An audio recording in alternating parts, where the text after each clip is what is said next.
you put your spin on it, because everybody has their own perspective. Yeah, you know what I mean. And 'cause I know you speaking like with the terms with the Nipsey stuff, with the legend. Social media took that and took off. Well, we talking music, and right. when we talking music, it's not even about my personal preference of music. Personally, Nipsey had 4 or 5 songs that I thought was great, thought was hits. Right. Last time I checked, is one of my favorites. You know what I mean? I was a part of his, him getting his first situation with Big U and Steve Lobel, you know, through the works of things that Game did for him. But his music, his numbers, whether I like your music or not, it's a lot of artists, I ain't never listened to their music, but the numbers and the longevity, they done did 10, 15 projects, they done sold 100, 200, 300 million motherfucking albums. They done been on tours for the last 10, 15, 20 years. So when we use that word legend in music, so it has to be a body of work. Let me ask you this. Why do you think the people called on the Nipsey later? Because when you do the they never called on the Nipsey. They called onto a situation that happened in Nipsey. Then they dived into his through them feeling sorry for the situation that happened in Nipsey. A lot of them jumped on the bandwagon, because you got to understand, if the Nipsey had the push that the world perceived he had, he would have been a lot bigger star than what he was. Right. You know what I'm saying? Like, it's I agree. Real I shit. definitely agree. You know what I mean? Like you got a situation where he might be at the Novo that held 2,300 people, and it was a struggle to sell that out on stage, right? And he was grinding. I met that dude walking down Sunset Boulevard 2 o'clock in the morning with a backpack full of CDs by himself, a real Rolling 60 crib by his fucking self. Half the motherfucking CDs his enemy, but he out there grinding, trying to get his off. That's how I met this man. Hustling. Right? And he had a problem with the 2,300 capacity on stage. But here go the kicker. How he sell out 18,000 in the casket. You know why? Because it's a whole lot of motherfuckers playing. Hold on. So basically what he's saying is, y'all, at the Staples Center, stop. If you're gonna support the artist, support him now. Don't jump on the bandwagon. Right. Don't jump on the bandwagon because he gone, because it's kind of like you being in church, right? And you see one dude jump up and she got the Holy Ghost, and the lady jump up, and you like, well, damn, everybody jumping up. Should I jump up? And you jump up and you just mimic what you think you saying. Right? It's the same thing. Facts. You know what I mean? Facts. This man had great music. He did.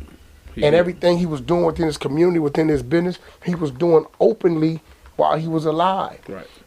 But nobody wanted to give him that. Right. Why am I turning the radio on and for 45 minutes you spending nothing with Nipsey Hussle, but yeah, you couldn't put one of his songs in rotation while he was here? Right. And you know what's crazy? Because I got the opportunity to meet him twice. And very intelligent brother. Right. Highly intelligent. And you know what? 2 weeks before his demise, he was in Dallas. 2.5 weeks before his demise, he was in Dallas. And I got the opportunity to ask him a question. And you know what came out? I asked him because his reason why he was here was for business. Yeah. Real estate, just and third. He was giving a seminar on that. But you know what I asked him? I said, yo, bro, I said, in the next 50 years, how do you want to be remembered?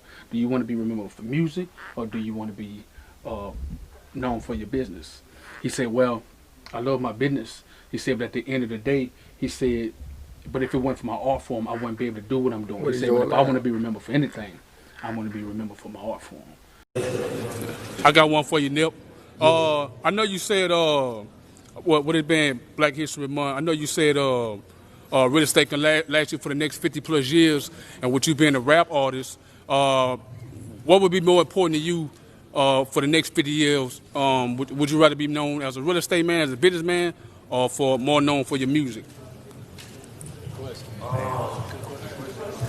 I mean, if I'm being honest, what I would rather be known for, right. I think music, because it's more personal. Right. So you will know me better through my music than you will to know how many bills I own. Right. Or like my strategy, what I did business-wise. Right. I don't think music is more important than business. I don't think that one of the others is more important. I think that I would rather be known for my art. Facts. Appreciate it, bro. You know what I mean? I don't know what made me ask him that, but that's what I asked him. You know what I mean? And he was a father. Real father, you know, and that's what I commend the most. So, you know, a lot of people wanted to make it like me and Nipsey had a problem. I could pull my phone out and show text messages, we communicated. Facts. I had no problem with Nipsey, but when you ask me a question, you ask me a question about myself. You know what I mean? I'm gonna tell you the truth about it, Right. whether I like it or not. Your young man in there, Trucarr, yeah. In one word, if you could sum up Trucarr right now, what would you say about him? Motivated. Hmm. He's motivated. What did you find? We reached out to do a remix. Blueface wanted to do a remix with him on a record he had, and I told him, I said, I don't know who's conducting your business. Whatever's conducting your business, let them know. We just doing a remix. I'm not trying to sign you. I don't want no money from you. We're going to let you utilize our platform. We just like your music.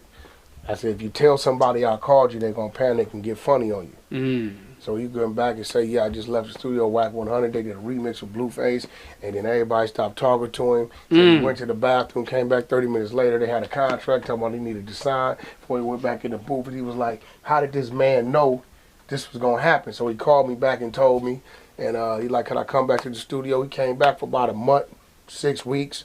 And you know, I don't put contracts in front of these youngsters. Sometimes I feel like if they come into my safe haven, maybe it's saving them from something. So he was in my studio recording for about a month, month and a half, 2 months down there. And then he came to me like, look, I want to be part of the squad. I said, just make sure that's what you want to do. You know what I mean? I don't go to them, pressuring them and dangling money in front of them and things like that. I make sure that's what they want to do. Right. Then I tell them what I'm going to need them to do, because it's only so much I can do. I can't be you, but I can take the things you do, and I know how to, and then that's where it came from. Outside, I just fucked a nigga bitch, I ain't gon' lie. I can tell if people real if I look in your eyes.